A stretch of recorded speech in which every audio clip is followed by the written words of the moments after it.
Hidup udah banyak beban, ditambah tiba-tiba ada yang nelpon bilang kalau dia pembunuh berantai. Panik gak kamu?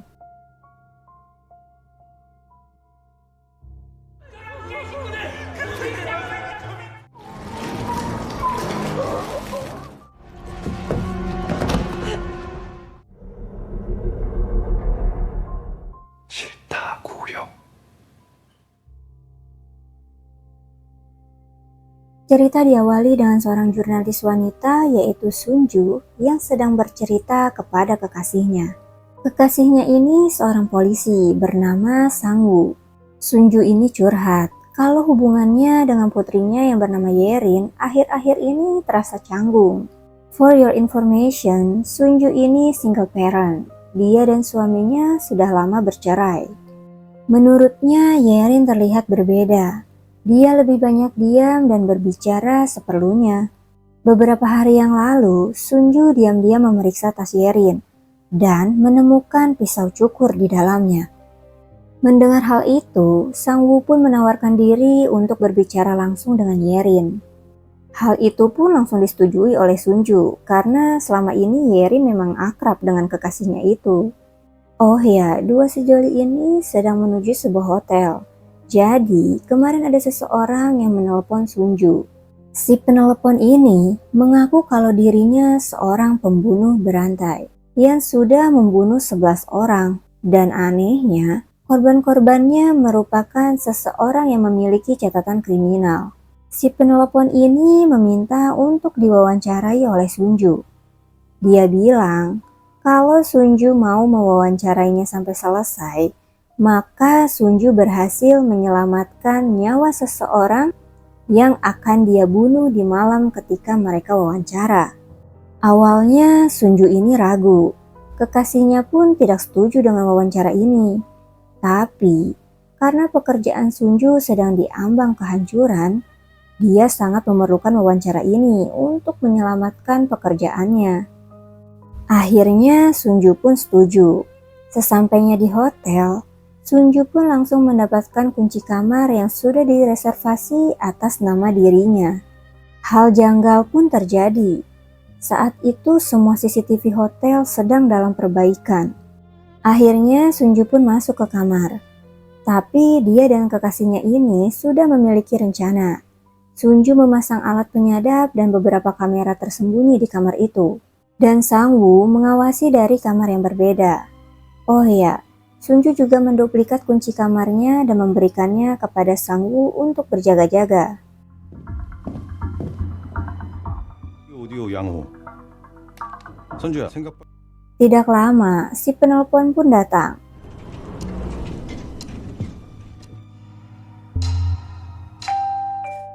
Kalau dilihat dari penampilannya yang sangat rapi, kita nggak bakal percaya kalau orang itu seorang psikopat. Itu sebabnya kita tidak boleh menilai seseorang hanya dari penampilannya saja.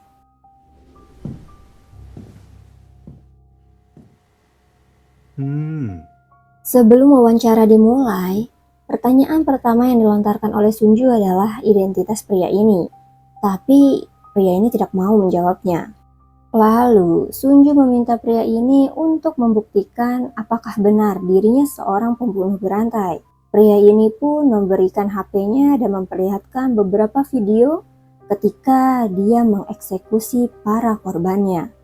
Setelah melihat semua video mengerikan itu, Sunju pun mulai gelisah karena dia sadar dia sedang berhadapan dengan pria yang sangat berbahaya.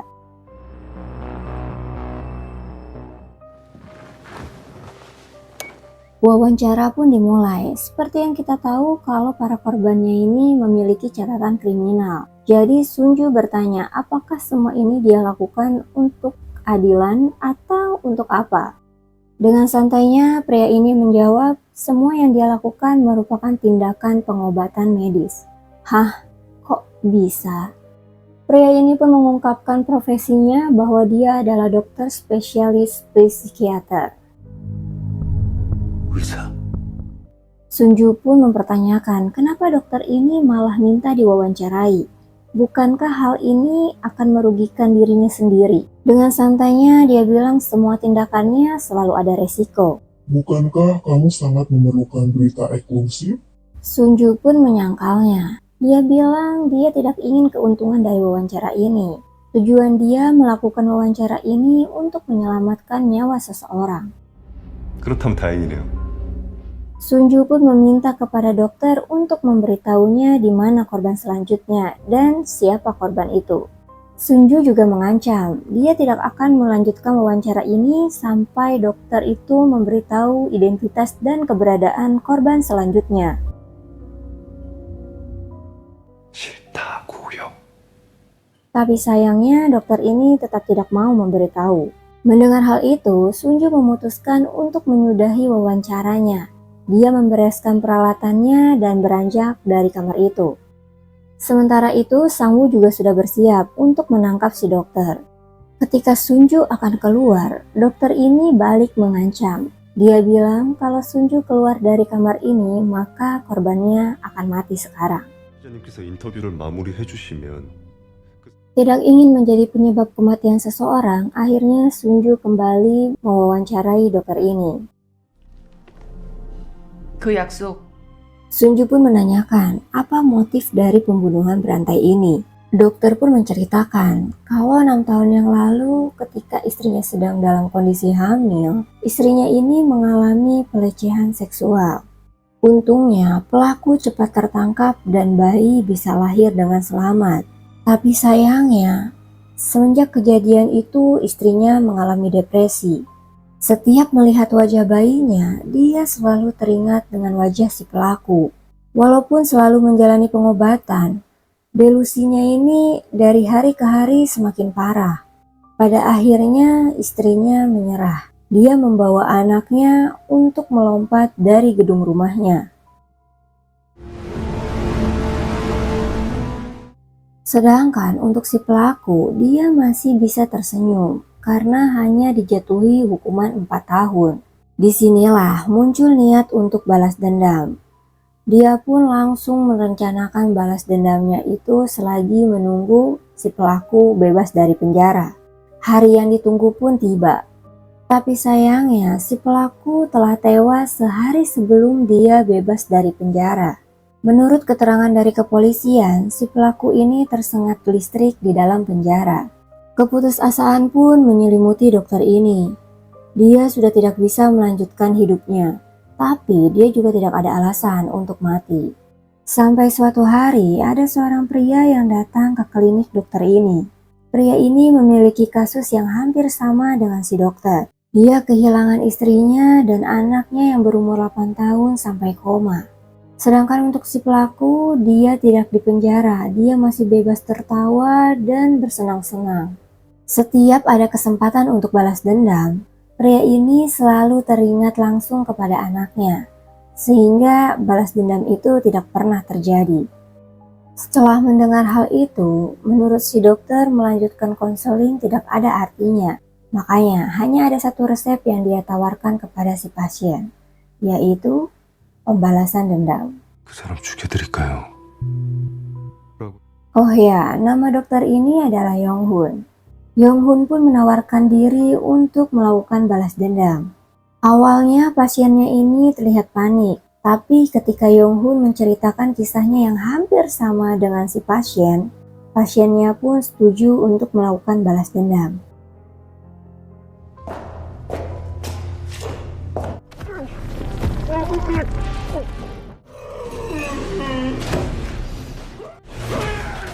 Sunju pun bertanya, apakah hal ini efektif? Dokter itu berkata, Ini sempurna. menurut Yonghun, ketika pasiennya ini diperlihatkan video eksekusi, dia terlihat senang. 지금껏 제가 맡았던 그 어떤 케이스 의사로서 Yonghun pun menambahkan, memori tentang penyiksaan yang dialami pasiennya mungkin mustahil untuk hilang. Tapi seenggaknya para pasien Yonghun ini bisa bernapas lega karena penyebab depresi mereka telah tiada. Sunju pun bertanya apakah rasa puas yang dia rasakan waktu itu adalah rasa puas sebagai seorang dokter atau seorang pembunuh. Karena yang Sunju lihat, Yonghun ini hanya membutuhkan seseorang untuk memenuhi keinginan balas dendamnya yang tidak sempat dia lakukan. 의도였나요? 살인 욕망을 대체할 누군가가 필요. 제 마음은 제가 제일 잘 아니까요? Yonghun pun balik mempertanyakan kenapa Sunju ini mau mewawancarai dia. Padahal dia tahu sendiri kalau bakal ada korban selanjutnya. Bukannya menelepon polisi, tapi dia malah datang sendirian. Apakah benar tujuan Sunju ini untuk menyelamatkan korban itu atau hanya untuk sebuah wawancara eksklusif? 전 특종이 아닌 한 사람의 생명을 그렇지 않나요? 특종 하나의 목숨이 왔. Tidak lama, datang layanan kamar. Petugas hotel ini membawakan makanan yang dipesan oleh Yonghun. Ketika petugas hotel ini akan pergi, tiba-tiba saja Yonghun melakukan ini. 평소에는 업무에 태만하지만 스위트룸 저 아시냐고요? Betapa syoknya Sunju melihat korban tepat di depan matanya. Sedangkan Yonghun dia begitu santai dalam mengeksekusi korbannya. Sunju langsung protes karena ini tidak sesuai dengan perjanjian mereka. Tapi kata Yonghun, korban yang akan diselamatkan Sunju bukan petugas hotel ini. Yonghun pun menjelaskan kalau petugas hotel ini adalah pelaku kriminal. Karena ketika dia melihat seorang wanita yang sedang mengalami pelecehan seksual, bukannya ditolong, dia malah merekamnya. Dan dia memeras korban selama bertahun-tahun. Korban pelecehan seksual itu adalah pasien Yonghun.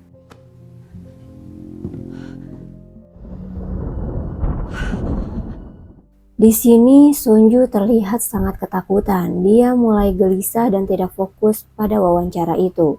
Tapi dia tetap harus melanjutkan wawancara supaya tidak ada korban lagi. Sunju pun bertanya, setelah pasien pertama, bagaimana dia mendapatkan pasien selanjutnya? Yonghun berkata, dialah yang mencari pasiennya. Dia menjadi sukarelawan di berbagai pusat konseling. Seperti pada pasien pertama, di sana Yonghun menemukan banyak pasiennya yang memiliki kasus yang sama. Setiap melakukan aksinya, Yonghun selalu merekamnya. Dan rekaman tersebut akan dia tunjukkan kepada para pasiennya. Dan semua pasiennya selalu tersenyum bahagia melihat video itu. Walaupun pada akhirnya muncul rasa penyesalan di diri mereka.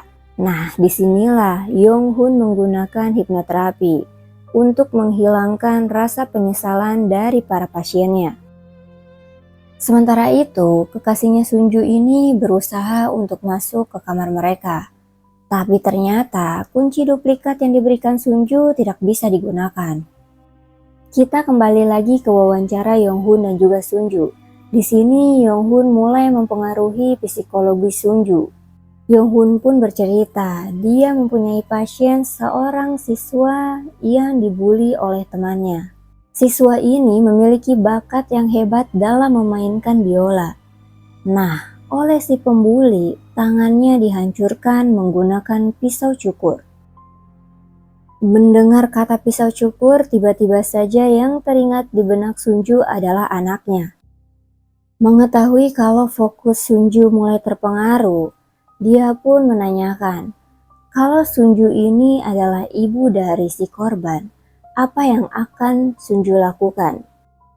Karena sudah terbawa suasana, Sunju pun secara tidak sadar bilang kalau dia akan melakukan apa yang dilakukan Yonghun. Yonghun pun bilang kalau si pembuli ini sekarang berada di rooftop sekolah. Apabila Yonghun mengirim pesan kepadanya, dia akan langsung melompat dari rooftop itu. Mendengar hal itu, Sunju pun langsung panik.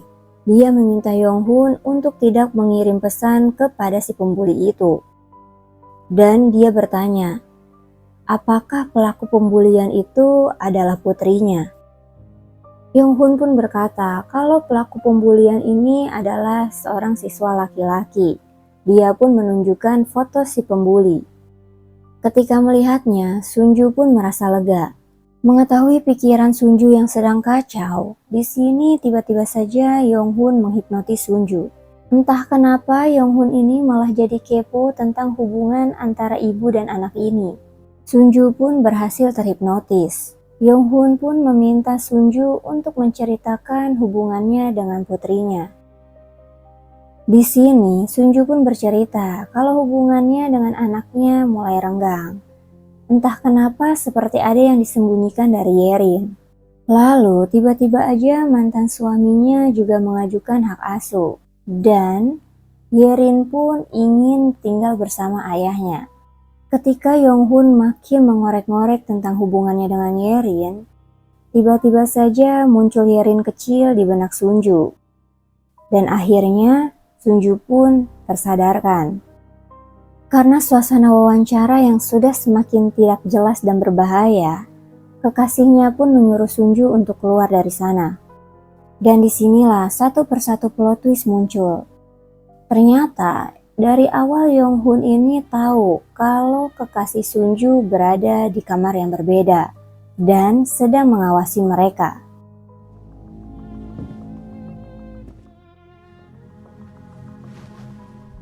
알려주지 말지 결정할 거 아니에요. Mengetahui hal itu, Sang Woo pun berniat untuk keluar dari kamar. Tapi sayangnya kamarnya sudah terkunci. Dan tiba-tiba saja telepon kamarnya berdering. Yap, itu adalah Yonghun. Ketika diangkat memang tidak ada suaranya. Tapi tiba-tiba saja Sang Woo kehilangan kesadarannya. Jadi dari awal Yonghun ini sudah memasang jebakan di kamar itu. Karena rencananya sudah terbongkar, Sunju pun menyerang dokter itu. Tapi malah ini yang terjadi. 정신과 의사들은 순발력이 뛰어나죠. Ketika Sunju sadar, mulut dan tangannya sudah terlakban. Begitu pula dengan Sang Woo. Yonghun menyuruh Sang Woo untuk tetap diam kalau mau Sunju selamat. Jadi dari awal wawancara ini bukan untuk Yonghun, tapi untuk Sunju sendiri. Yonghun pun mulai mengorek informasi dari Sunju. Sampai akhirnya Sunju menceritakan satu kasus besar yang pernah dia tangani. Jadi Sunju pernah menyelidiki sebuah perusahaan yaitu Grup Ilsin. Perusahaan itu membuang limbah berbahaya secara ilegal dan juga menyuap para oknum pejabat. Sunju bekerja sama dengan salah satu saksi yang tidak lain adalah tim keuangan dari perusahaan itu. Karyawan itu memberikan sebuah buku tentang kegiatan ilegal perusahaan kepada Sunju untuk dijadikan sebagai bukti. Tapi tiba-tiba saja karyawan itu tewas karena tabrak lari. Lalu buku yang menjadi bukti satu-satunya juga ikut hilang. Ditambah lagi Sunju dituduh terlibat dalam kasus ini, sehingga karirnya pun sekarang diambang kehancuran. Yonghun pun mengungkapkan bahwa dirinya lah yang menelepon pihak kantor Sunju dan mengatakan informasi yang salah mengenai Sunju terlibat dalam kasus itu. Tujuannya untuk apa? Tujuannya supaya Sunju mau mewawancarai dia. Wah, ternyata Yonghun ini memang sudah merencanakannya sedemikian rupa. Lalu Yonghun pun memperlihatkan rekaman CCTV kamar Sang Woo kepada Sunju. Yonghun pun berkata kalau dia memang berniat untuk menyelamatkan Sunju, seharusnya dia tetap diam. Kenapa Sang Woo ini tetap ingin melepaskan diri? Karena Sang Woo tidak ingin Sunju mengetahui bahwa dialah yang mencuri bukti itu. Kita flashback dulu ke masa lalu Sang Woo. Jadi dulunya Sang Woo ini adalah seorang polisi yang jujur. Sampai pada akhirnya dia dijebak oleh sindikat kriminal.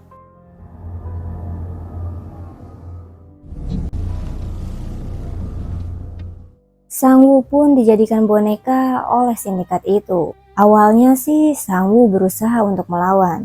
Tapi karena jaringan sindikat ini luas dan sangat kuat, jadi dia tidak bisa berbuat apa-apa. Sampai akhirnya perusahaan Ilsin memintanya untuk mencuri buku itu dari Sunju. Karena perusahaan Ilsin ini adalah perusahaan besar dan memiliki koneksi yang sangat kuat, Perusahaan ini mengiming-imingi Sang-woo untuk naik jabatan apabila dia bisa mencuri buku itu dari Sunju. Tapi ketika Sang-woo berhasil mendapatkan buku itu, bukannya naik jabatan, dia malah diancam untuk tutup mulut oleh perusahaan Ilsin. Karena perusahaan itu juga memegang kartu as Sang-woo. Di sini Sunju tidak percaya dengan perkataan Yong-hun. Lalu Yong-hun pun menambahkan, ketika Sang-woo mencuri buku itu, ternyata ada saksi mata yang tidak lain adalah Yerin.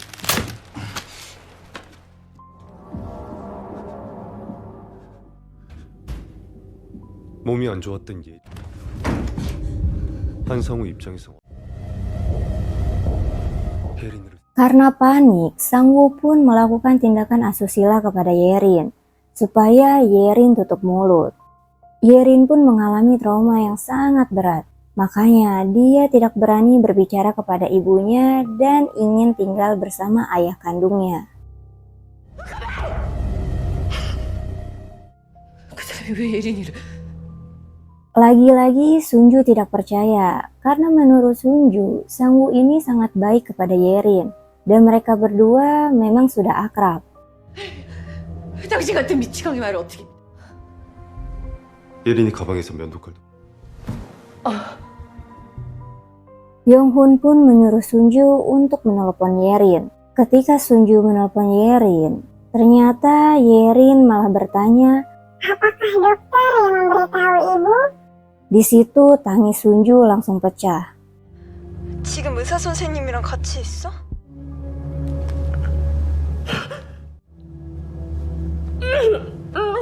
Yap, ternyata kali ini pasien Yong-hun adalah Yerin. Dan target berikutnya adalah Sang-woo. Di sini Sunju sangat shock. Dia pun meminta Yong-hun untuk berbicara dengan Sang-woo untuk memastikan apakah semua ini benar. Yong-hun pun mengizinkannya. Sebelum Sunju pergi, Yong-hun berkata, Kamu harus percaya kepada dirimu sendiri. 애초에 장부를 노리고 침입한 것 같다는 거야. 방공 카메라 자료에 있는 거 다 나한테 가져와봐. 그리고 인근... kita beralih ke kamar Sang-woo. Di sini Sang-woo berhasil melepaskan diri. Lalu Sunju pun masuk ke kamarnya. Sunju bertanya kepada Sang-woo, apakah semua yang dikatakan Yong-hun itu benar? Di sini Sang-woo masih menyangkalnya. Dia bilang kalau Sunju masih terhipnotis oleh Yong-hun. 침입한 것 같다는 거야. 방공 카메라 자료에 있는 거 다 나한테 가져와봐. 그리고 인근... Tapi Sunju masih terus memojokkannya dan bertanya tentang kebenaran dari cerita Yong-hun. Akhirnya Sang-woo pun mengakuinya. Dia bilang kalau dirinya hilaf karena saking paniknya. Sunju pun langsung lemas. Melihat celah itu, Sang-woo langsung merebut pistol dari tangan Sunju dan langsung menghajar Sunju habis-habisan. Sang-woo ini memang udah gila sih. 그만 좀 하라고. 죽여보라고. Yong-hun pun datang. Dia meminta Sang-woo untuk menyudahi semua ini. Dan jawaban Sang-woo adalah dia akan menyudahinya setelah menghabisi Yong-hun dan juga Sunju. 2년이니까요. 조카. Ketika Sang-woo menarik pelatuk pistolnya, ternyata pistol itu tidak mempunyai peluru. Dan ketika itulah Sunju langsung menyuntikkan obat bius kepada Sang-woo. Untuk terakhir kalinya, Yong-hun pun bertanya kepada Sunju, apakah Sunju akan menyelamatkan Sang-woo? Dan jawaban Sunju adalah,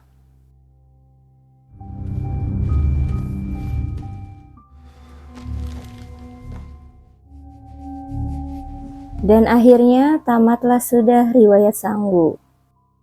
Beberapa hari kemudian, Yerin menjalani konseling. Yerin berkata kalau keadaan dia semakin membaik.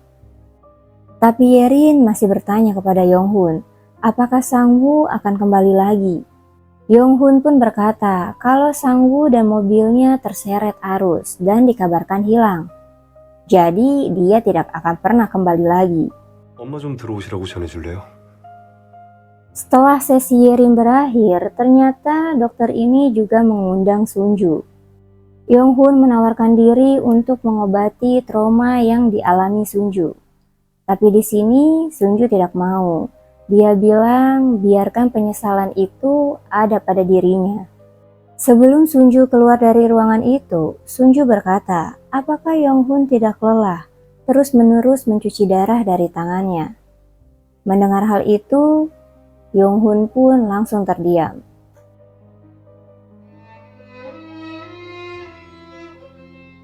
Cerita pun selesai. Wah, ending yang sangat tidak terduga. Ini benar-benar plot twist sih. Luka batin yang disebabkan oleh seseorang ditambah ketidakadilan yang didapatkan memunculkan niat untuk balas dendam. Walaupun nantinya akan merasa puas, tetap saja ada resiko dan dosa besar yang akan ditanggungnya. Dan kita tidak boleh percaya 100% kepada seseorang, karena orang terdekat bisa jadi orang yang paling menyakitimu. Sekian alur cerita kali ini. Kalau kalian suka dengan alur cerita ini, jangan lupa like dan subscribe ya. Dan juga jangan lupa untuk menonton film aslinya. Semoga kalian semua selalu dalam keadaan sehat. Yunonton pamit undur diri, mohon maaf apabila ada salah kata. Terima kasih yang sudah menonton. Sampai jumpa lagi.